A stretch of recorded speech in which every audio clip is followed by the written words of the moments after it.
previously, PR was just about generating awareness to help with lead gen. But there's been a shift recently in B2B PR in recent years, which has really stepped up the game. For the trailblazers in B2B, PR is now tightly integrated with both sales and marketing for what you might refer to as the Trifecta of Lead Gen. Now, these teams operate in a similar manner to how Special Forces units do. Their work is meticulously pre-planned. Each component knows exactly what the others are doing and why, and they all have a single mission objective which they are fully focused on achieving together. Another relevant point of reference is that Special Forces units are all about maximum impact through precision operation that is carried out by very small teams compared to traditional armies. Doing more with less resources. If that sounds like something you'd be interested in, then this week's episode is very much for you.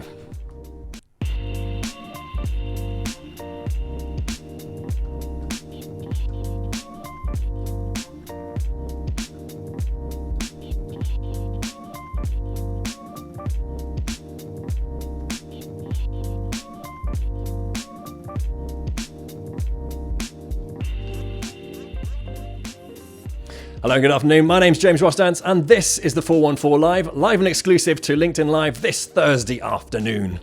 It's for you if you're a professional B2B marketer, whether you work in-house at a company or agency side, or even if you're a company executive with a hands-on role on your company's sales and marketing endeavors.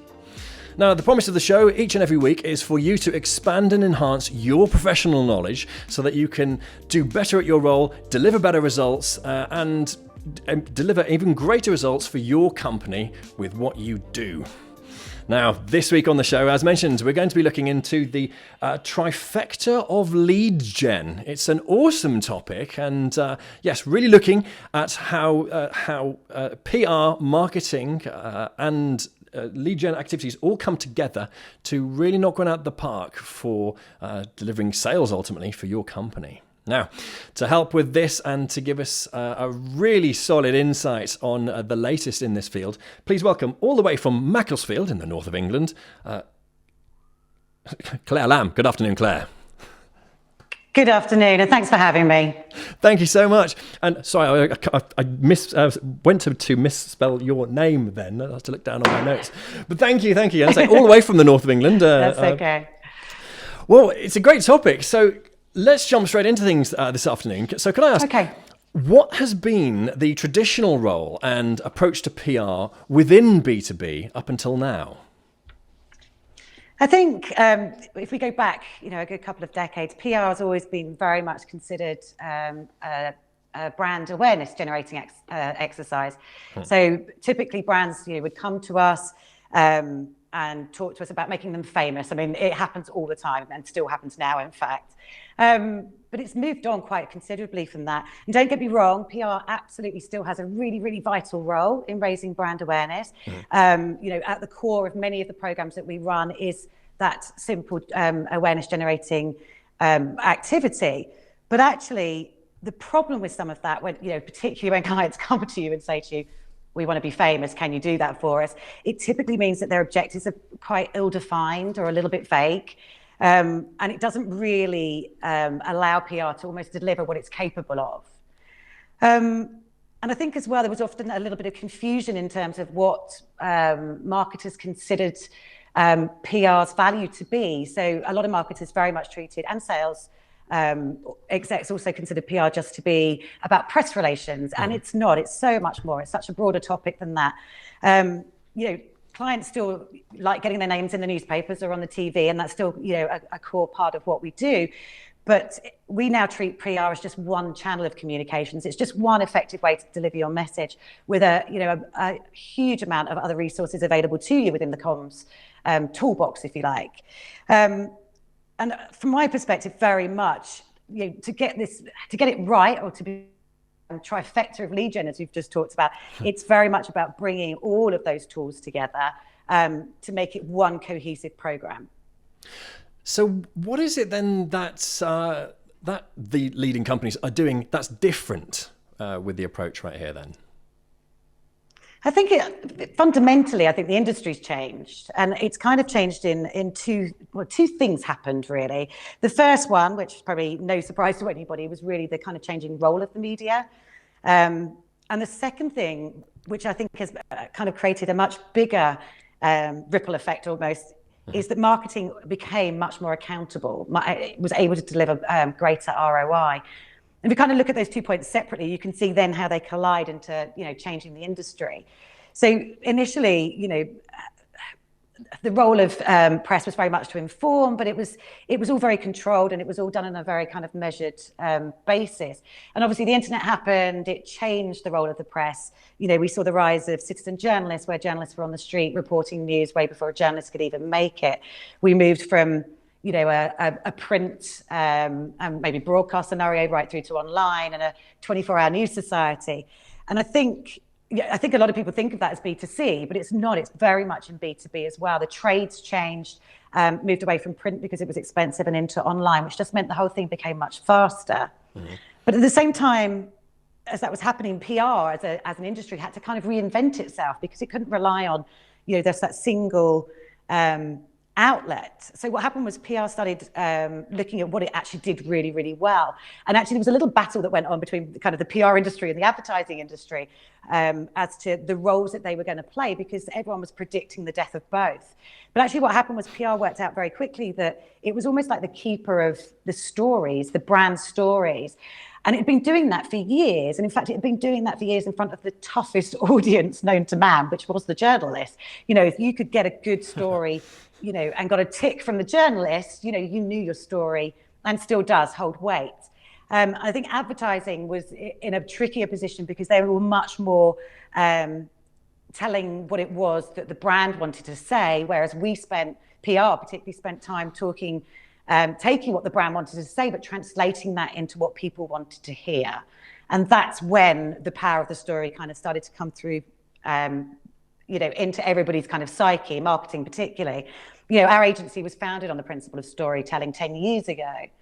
And then I think over the last kind of few years, really, as we've kind of built up this much more brand perspective and this brand view of, what a company is and what they say, it's allowed us to push the boundaries a little bit more in terms of, all these variety of stories to tell. Mm-hmm. But it also meant that we saw this kind of movement from the people that were buying. I mean, we call it B2B to C, and I don't even know if people kind of know the term particularly, but it's about the idea that people, whether you're a B2B buyer or a B2C buyer, you still buy from people.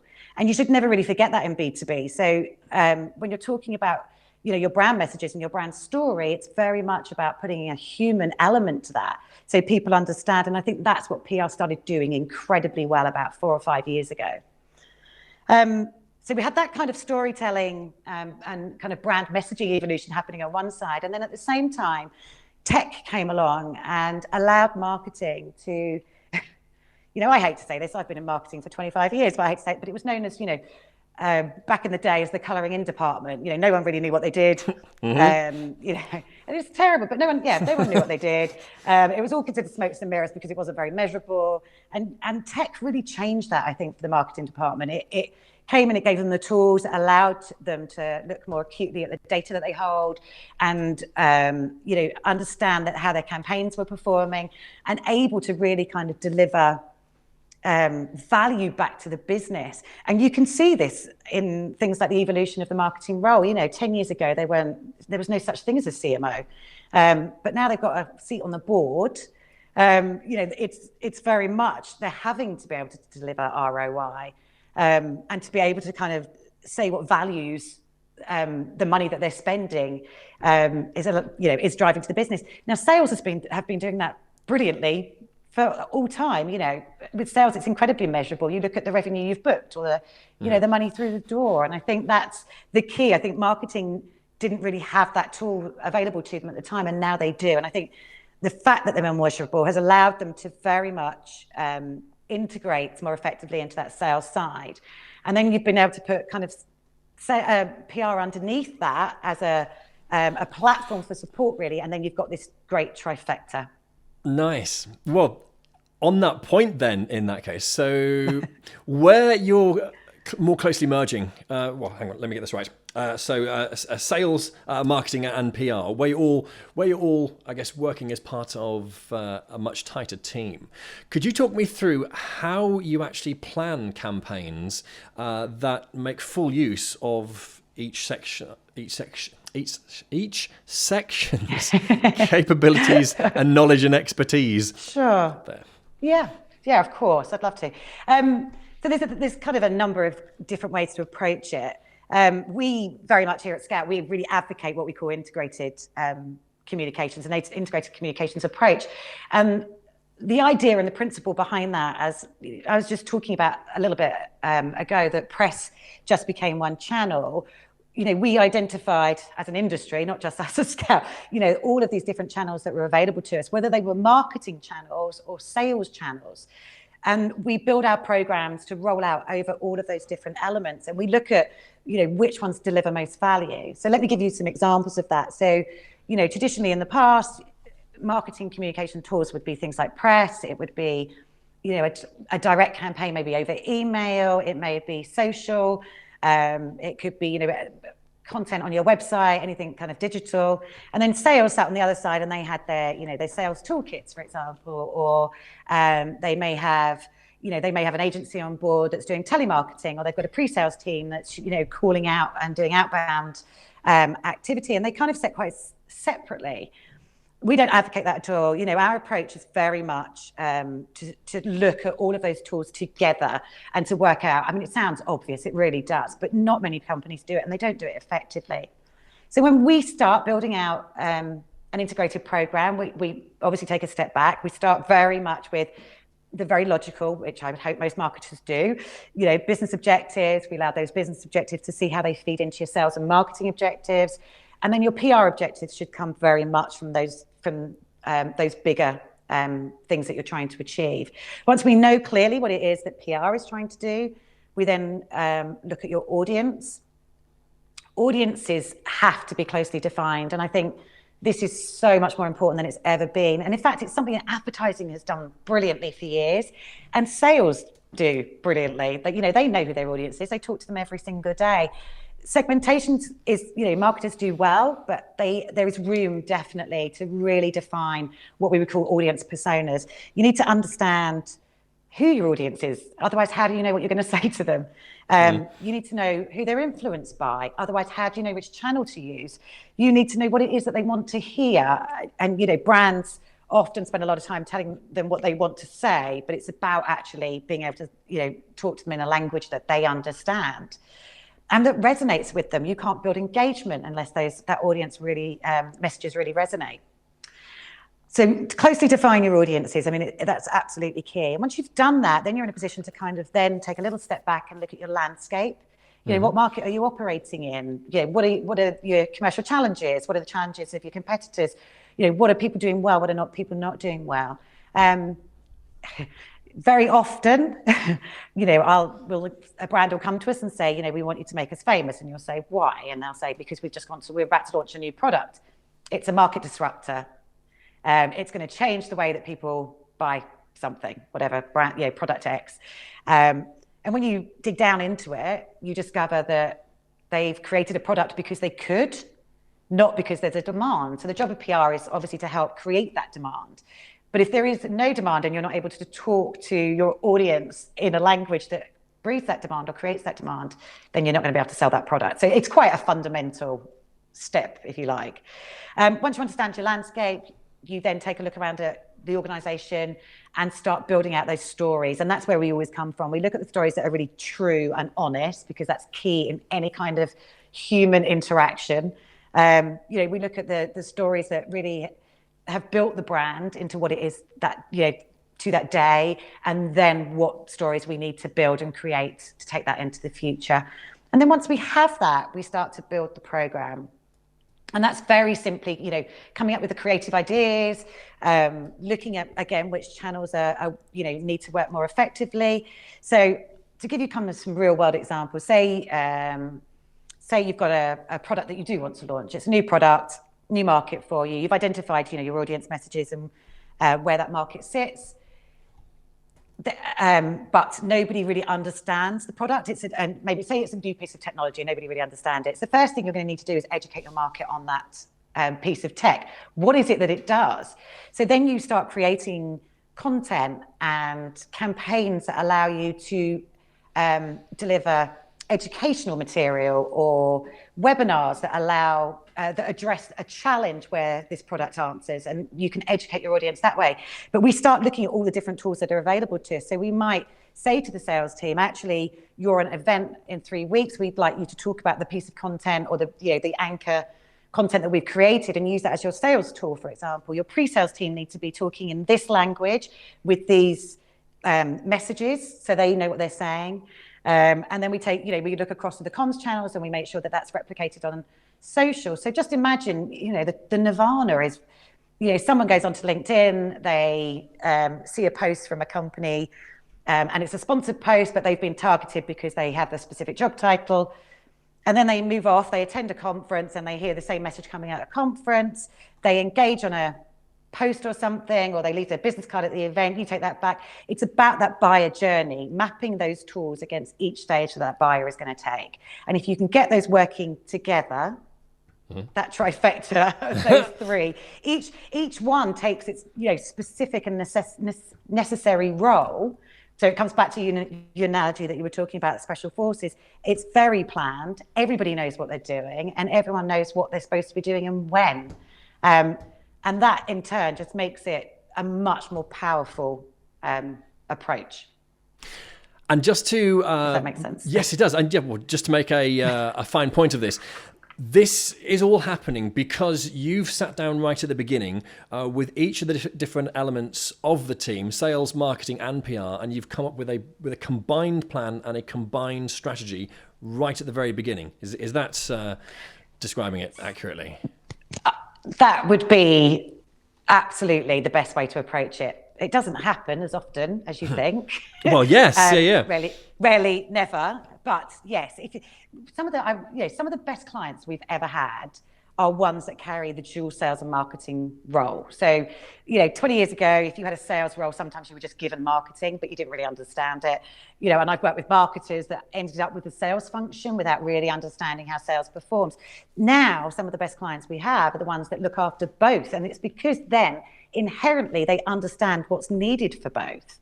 And they are able to come to the table and say, this is what we need to do. And then we can sit down together and work out how we do that. Yes. And that, for me, just delivers a clear objective. It's clearly objectifies. It knows the steps it needs to go to. And we can talk about measurement a bit later, but, it has an end game. It knows where it's trying to get to. With you. Yes, this is something we've... And I guess I was going to say, this is something we've covered nicely on the show, where the best performing B2B companies all have tightly integrated sales and marketing teams. There is no exception. And it's very cool to see that happening. And this is why I was excited to speak with you, because this extra element, which I realise there's a lot of companies doing this, but the purpose of the show is to share with B2B professionals how to get ahead, how to get the edge. And this trifecta of lead gen is certainly one of them. Absolutely. All right. Absolutely. We've got some thumbs up and claps. Melissa Kershaw, good afternoon. Thank you for watching that. She gives you a massive double clappy hand. And Craig... Hi, Melissa. And Craig Hannam, good afternoon, sir. He's got a question to jump in right at this point. So sure. He's saying how, sure enough, previously they considered PR a dark art. Arguably, it possibly still is. But also he says, right, so...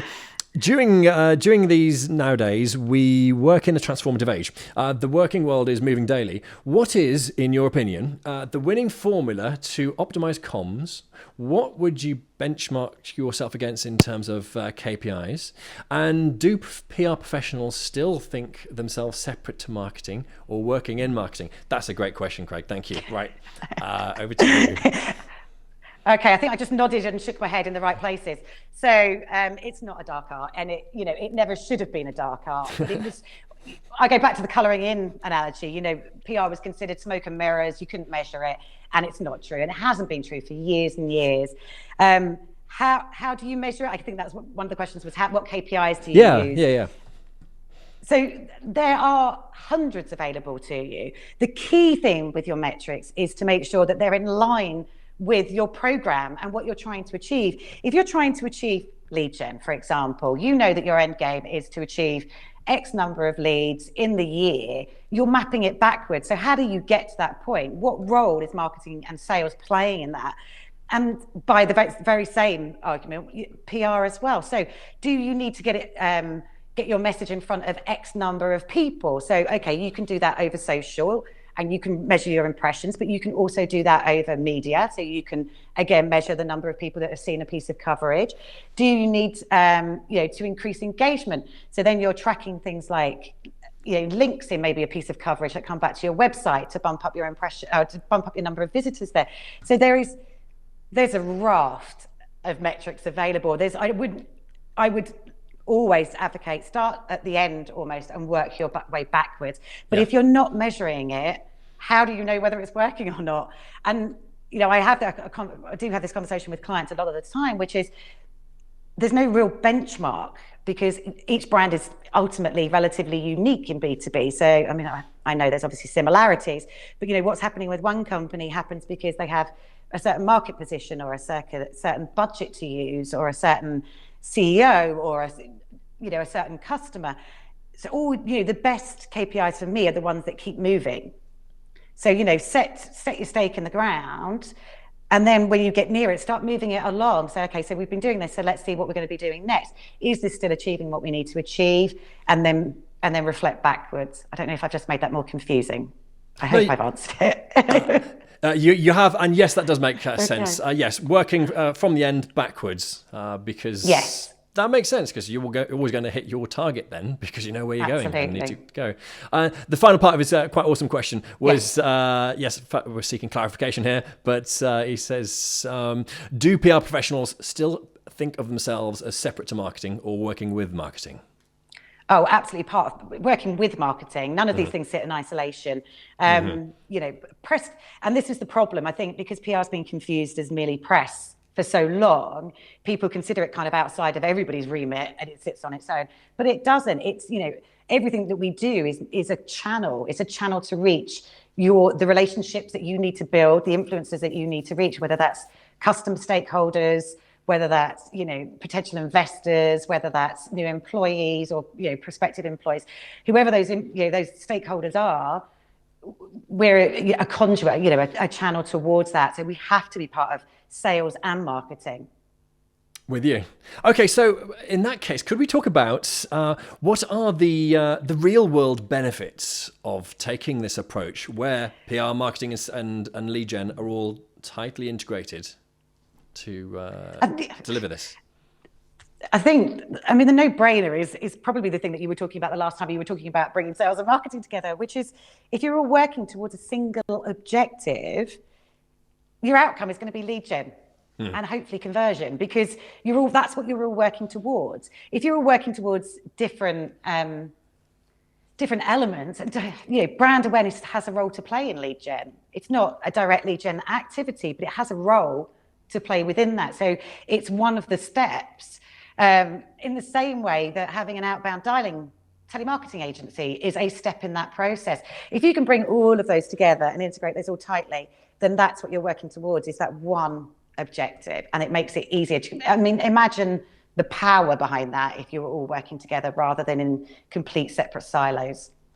With you. That's what I thought, but the whole purpose of the show is to hear from you, the expert, for a definitive word on the subject. So thank you. All right, there you go. Okay. Well, in that case, next one, and thank you for Craig is appreciating what you're sharing here today. Okay. So thank you, Craig. So what does success look like, and what would be some of your own favourite examples?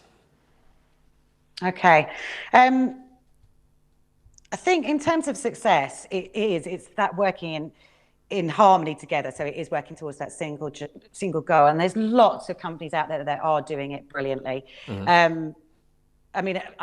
Melissa's just jumped on. So Melissa, full disclosure, is one of our clients, but they do it really, really well. They realised very early on, that actually integration was the way to move forward. And in fact, when we started working with them a few years ago, it was the priority that was set. It was, how do we do this together rather than doing it separately? And they brought all of their agencies together. And when I say all of the agencies, I mean every single third party they were working with, from design to video to their telemarketing agency, to us, their advertising agency, whoever was involved in supporting marketing and sales, were brought together in one room. And we discussed the plans that we had in place. We worked out how to bring those together. We saw where the benefits of one activity would benefit another. And that's pretty much how we try to drive the programs every single year. So, for me, Mila's a great example of how that works. I put my hands up and say I did do a little bit of Googling on this one, because I was just thinking, what companies jump out of me? And I was reminded of one that actually happened I think it was the beginning of the year. It probably was last year, in fact, given lockdown that's happened this year, which was actually with Standard Chartered Bank. Now, they work in quite a niche space, the banks. It's a finance. It's typically considered to be a specialism for PR. But it was actually their CSR department. They had an objective around sustainable finance. And they were, the broader company initiative was very much to kind of deliver leadership in that area, to really build a reputation for sustainable finance. Probably not something that the Stan Chart was really affiliated with in the first place. And the agency who they worked with, and they were a competitor, but did an amazingly brilliant job. They really did. They created a discussion, basically, which was around the UN Sustainable Development Goals. I don't know if you guys are familiar with them, but there's 7 key United Nations sustainability goals. And they looked at these sustainability goals and they thought, well, where does investment and finance sit within that? And they basically created a global map that showed the opportunity for sustainable investment worldwide, and then focused in specifically on certain geographies that would find the benefit greater, if I've explained it well. So they picked on perhaps developing nations, for example, and said, if you took the same dollar and you put it here, you're more likely to see 3 times, the result if you put it in this third world developing nation than if you put it in this first world. Yeah. It was incredibly smart. It was really very cleverly pulled together. But they started it with a discussion, and they launched at Davos. And I mean, you couldn't have got a bigger platform, really. So it must have been last year, a bigger platform for them to leapfrog from. But the tools that they used to roll that out was incredible. I mean, they used every tool in the book. There was a social campaign, as there was a press campaign. I mean, the press was something ridiculous, like 5,000 pieces of coverage.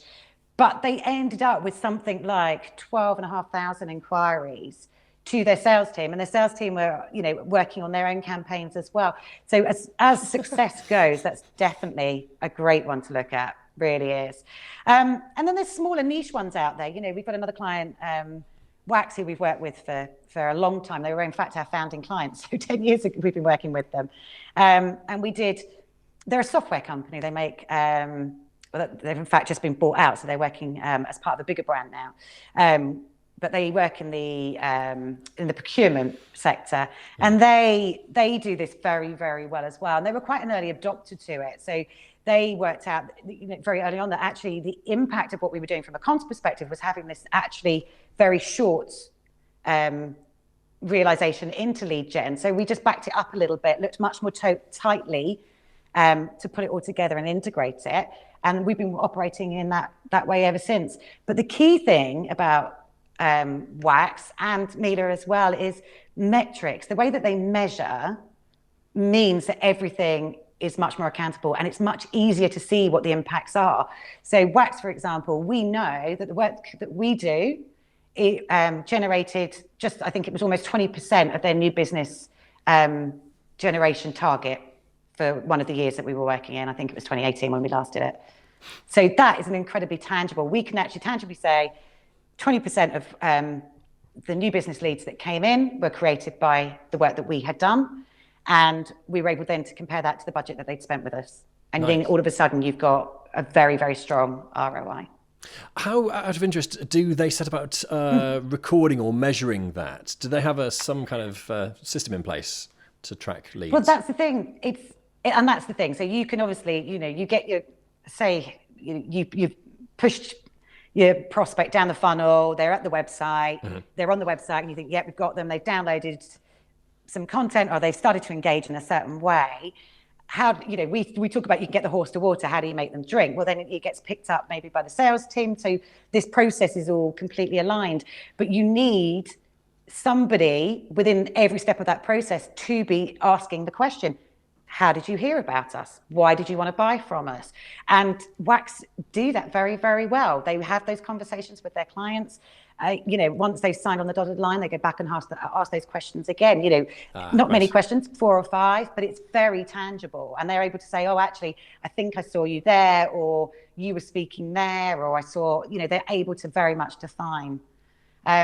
You can do it other ways. You can obviously, pay a lot of money to do it as a market research survey. So you look at, recall or brand awareness amongst, the prospect base. There's lots of different ways that you can measure it. But if you don't have big budgets, one of the most effective ways is to ask the question from those leads.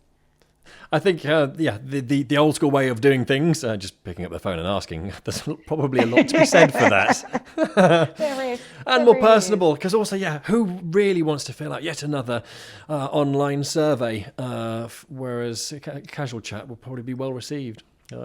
Breaking news, by the way. Breaking news. Since your last answer, you've been upgraded to a heart from Melissa from the Double Happy Clan. So I can see that answer was very well received. All right.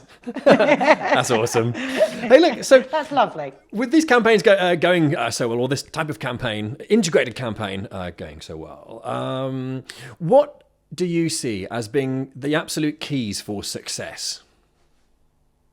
This is a good one, actually. And it did, when I was just trying to think about how to articulate it, there's a number of kind of different things that happen that actually can trip you up, but maybe I'll come to those afterwards, maybe mistakes not to make. But in terms of, in terms of key elements for success, I would say someone needs to take a lead. That's really, really important. If you've got sales and marketing and PR, and then you've got all of your agencies as well, that's a lot of people in the mix. That's a lot of people with single objectives, things that they want to get done and need to get done. You need somebody that takes the lead, somebody that sits on top of that and brings it all together. And if you're an in-house marketer and you simply don't have the resources to do that, or the bandwidth, or the brain power, appoint a lead agency. That's literally the easiest way to manage. What you don't want to end up is that your agencies start fighting for territory and all the rest of it. It doesn't work for anybody in the long term. So appoint a lead agency and get them to sit on top and manage the process. Get them the oversight of the bigger program, what you're running, and what the roles of all those other agencies are. People that work in agencies are nice. We're nice. We're not scary, and we're grown up, so we can talk to each other and make sure that it progresses the way that it needs to.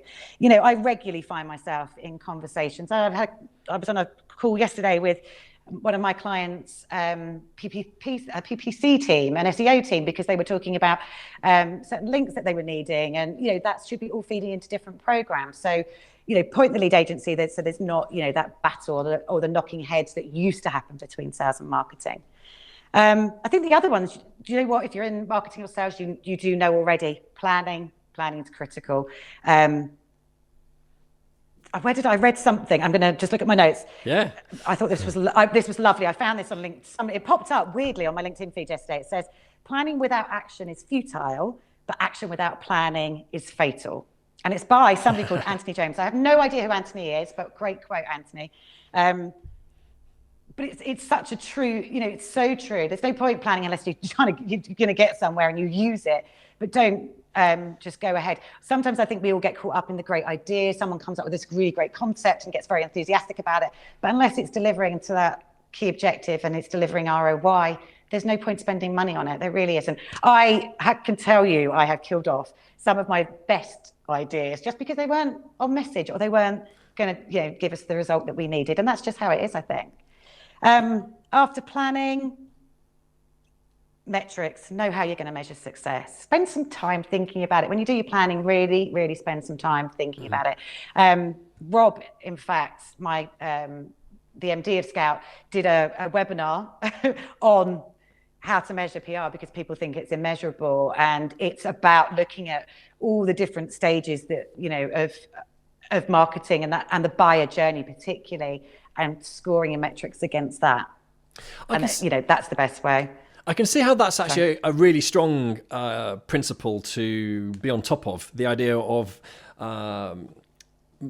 being open and helping the process of tracking the returns that PR is getting you. Because if indeed you've got the sometimes held belief that PR is a dark art, the way to combat that is to be open and show these are the results you're getting. Absolutely. That was a good see, tip. we're only as sorry, James. We're only as good as our next budget kind of thing. So if we can't prove to marketing that we're worth the money, we don't get it again. So it's vital that those metrics are in place. Absolutely, and it should be a collaborative affair, those metrics as well. It shouldn't just be one agency, or it should be how those metrics told the entire story. So it may be that certain number of eyeballs saw a particular strong message in a single publication, but the fact that someone picked up the phone and phoned the telemarketing agency and the role that they played within that,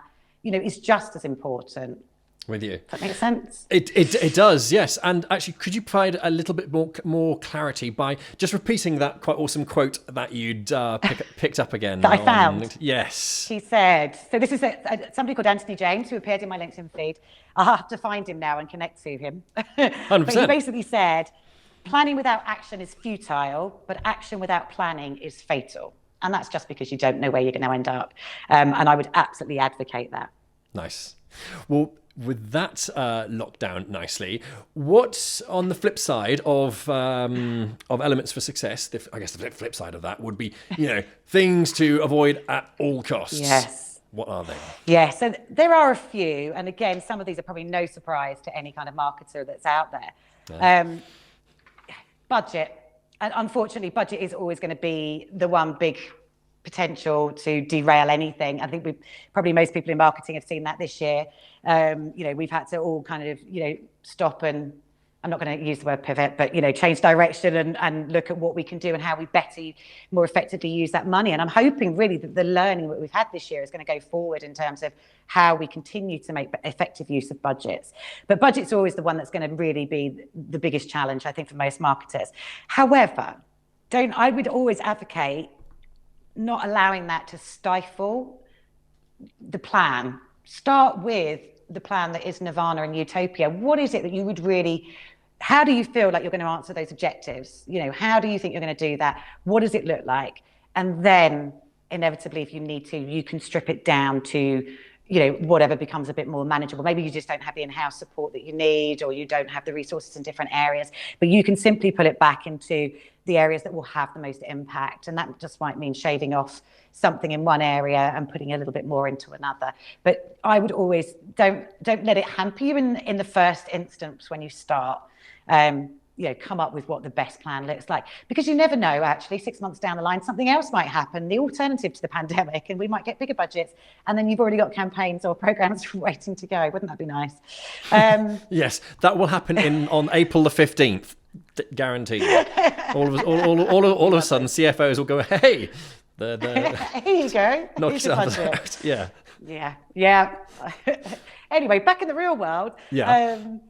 The other thing I would say is, the other thing that I think causes people to kind of run off course a little bit is building programs that are too complex. Now, I've just spent all this time telling you, put everything in it, try and build them out, use everything that's available to you. But complexity obviously is going to make it much, much harder to run. So if you're going to start with an integrated, approach, maybe just start with a campaign and test the toe in the water. And if that works and you can see it working well, then take your step back and bring more on board. But obviously, the more complex it is, the more difficult it is to manage, the more costs it's going to incur. So maybe just start small and build up. Not the last one, don't confuse your audiences. Just really make sure that you know who you're talking to. You know, I talked about this a little bit at the beginning about audience personas, but audience persona mappings are something that are really, really crucial. And, you know, becoming more and more important in lead gen.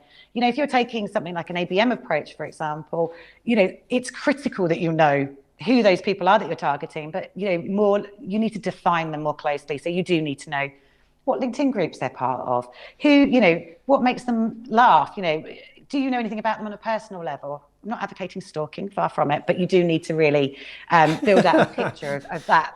That was a good professional disclaimer right there. I'm not advocating stalking, not in a creepy way. GDPR, it's a weird way. And then probably the last one that I did want to touch on is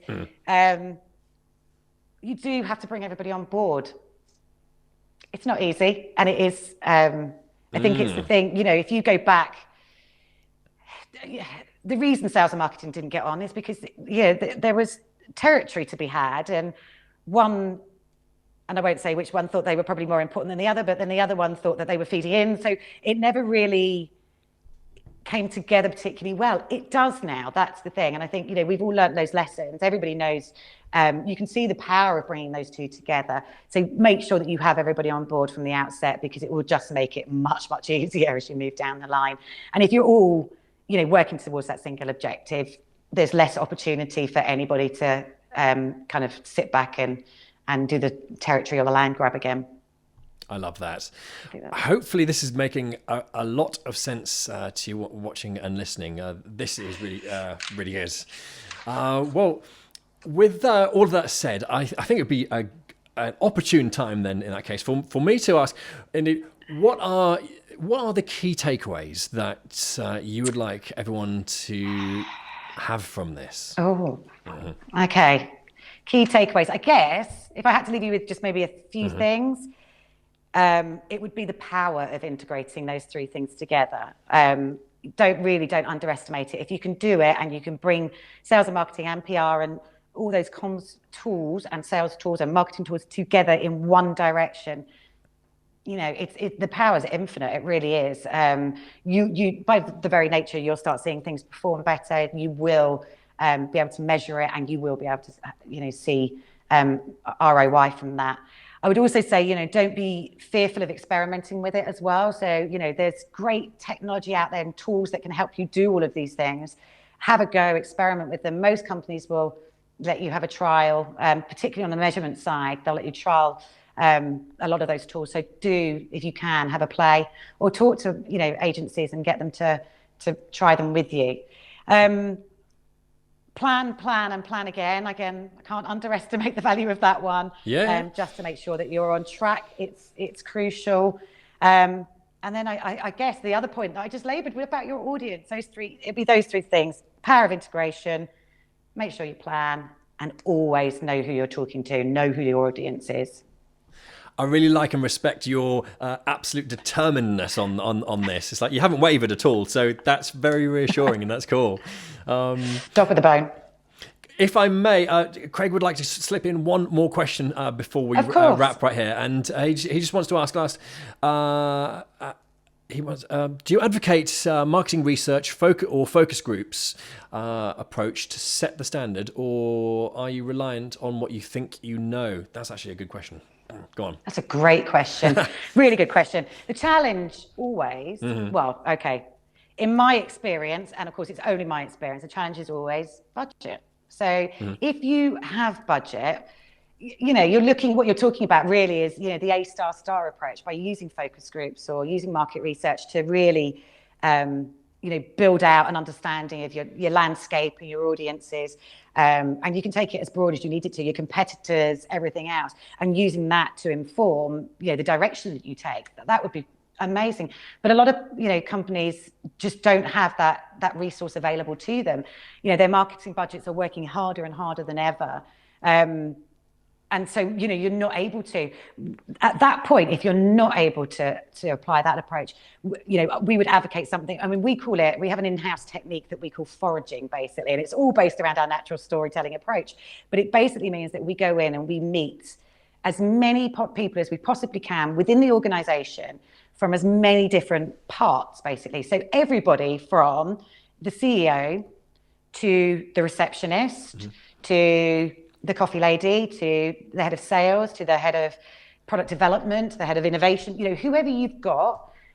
We try and cherry pick a job title from each. I always say that actually the best interview I ever do is with employee number 2.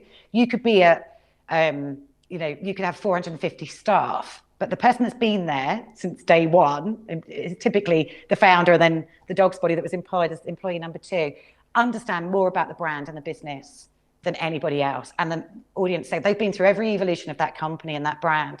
So if you could interview and take snapshots from across the board with that company, you can very quickly build out all of your industry landscape, who your competitors are, because typically some of your employees will have come from them. You can understand, different innovations that's happening in the marketplace, because maybe somebody's done that as part of their role. You get so many insights, and that's where we always start. We go out and we speak to as many people within our client base, and we come back and we use that to not just inform our storytelling. So we build reports, stories out of that, but we also use that to inform the program as well. That's a very committed persona identification mission. That's very cool, and I've not heard it articulated quite like that. So that's nice. Hey, we've got to say hello to Tim Boddy, head of marketing over at Rolls-Royce. He's got he dropped in quite a cool thing on the chat right here. He says, "So marketing without sales is futile, but sales without marketing is fatal." That's, I like it. Yes. Isn't that cool? In fact, I think we need to use that. Yeah. One more time for the listeners. So marketing without sales is futile. Sales without marketing is fatal. Tim, thank you very much. That's we like that. That's very good. Very cool. good indeed. Well, you know what? I think that would be an opportune time to wrap the show, because you've knocked it out of the park today with this. So thank you very much for that. And thank you for taking the time out to uncover the world of the trifecta of B2B Lead Gen. Thank you. Thank you very much for your time, everyone. Thank you. And if you've enjoyed watching the show today, then I really hope... Oops. Sorry, I'm pressing the wrong button, sir. I really hope you've enjoyed... Goodness, I do this every week. I'll always press one wrong button at the wrong time, and I've just done it with the sign-off. Okay, right. Let me start the sign off one more time. So, I hope you've enjoyed watching this week. Indeed, we do this here each and every week here on LinkedIn Live. If you haven't already, here we go. Web address on screen. That is, oh my goodness. Yeah, this is a live show. Sometimes this happens. Right. The414.net is the web address for all previous episodes and all subscriptions options. There you go. If you'd like to check out some more episodes of what we've covered and go into more detail in a range of subjects to help you with your B2B marketing endeavors, then the414.net is the website to go to right now. There we go. We got there unscathed. Well, thank you very much for watching. We'll be here same time next week. My name's James Rostance, and see you next week.